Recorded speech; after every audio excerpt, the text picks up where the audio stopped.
बुद्ध भगवान एक गांव में उपदेश दे रहे थे। उन्होंने कहा कि हर किसी को धरती माता की तरह सहनशील तथा क्षमाशील होना चाहिए। क्रोध ऐसी आग है जिसमें क्रोध करने वाला दूसरों को जलाएगा तथा खुद भी जल जाएगा। सभा में सभी शांति से बुद्ध की वाणी सुन रहे थे, लेकिन वहां स्वभाव से ही अतिक्रोधी एक ऐसा व्यक्ति भी बैठा हुआ था जिसे ये सारी बातें बेतुकी लग रही थी। वह कुछ देर ये सब सुनता रहा, फिर अचानक ही आग बबूला होकर बोलने लगा, तुम पाखंडी हो, बड़ी बड़ी बातें करना यही तुम्हारा काम है।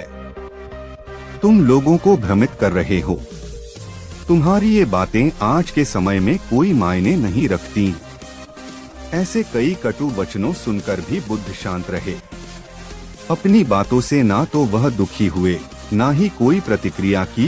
यह देखकर वह व्यक्ति और भी क्रोधित हो गया और उसने बुद्ध के मुंह पर थूककर वहां से चला गया। अगले दिन जब उस व्यक्ति का क्रोध शांत हुआ तो उसे अपने बुरे व्यवहार के कारण पछतावे की आग में जलने लगा और वह उन्हें ढूंढते हुए उसी स्थान पर पहुंचा। पर बुद्ध कहाँ मिलते, वह तो अपने शिष्यों के साथ पास वाले एक अन्य गांव निकल चुके थे। व्यक्ति ने बुद्ध के बारे में लोगों से पूछा और ढूंढते ढूंढते जहां बुद्ध प्रवचन दे रहे थे वहां पहुंच गया। उन्हें देखते ही वह उनके चरणों में गिर पड़ा और बोला, मुझे क्षमा कीजिए प्रभु। बुद्ध ने पूछा, कौन हो भाई, तुम्हें क्या हुआ है, क्यों क्षमा मांग रहे हो?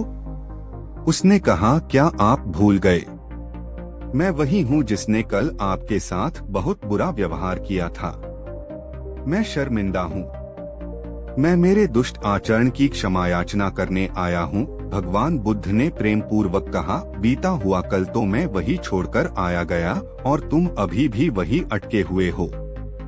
तुम्हें अपनी गलती का आभास हो गया, तुमने पश्चाताप कर लिया, तुम निर्मल हो चुके हो, अब तुम आज में प्रवेश करो। बुरी बातें तथा बुरी घटनाएं याद करते रहने से वर्तमान और भविष्य दोनों बिगड़ते जाते हैं। बीते हुए कल के कारण आज को मत बिगाड़ो। उस व्यक्ति का सारा बोझ उतर गया।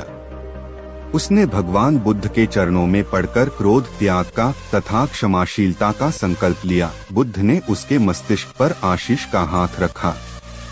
उस दिन से उसमें परिवर्तन आ गया और उसके जीवन में सत्य, प्रेम व करुणा की धारा बहने लगी।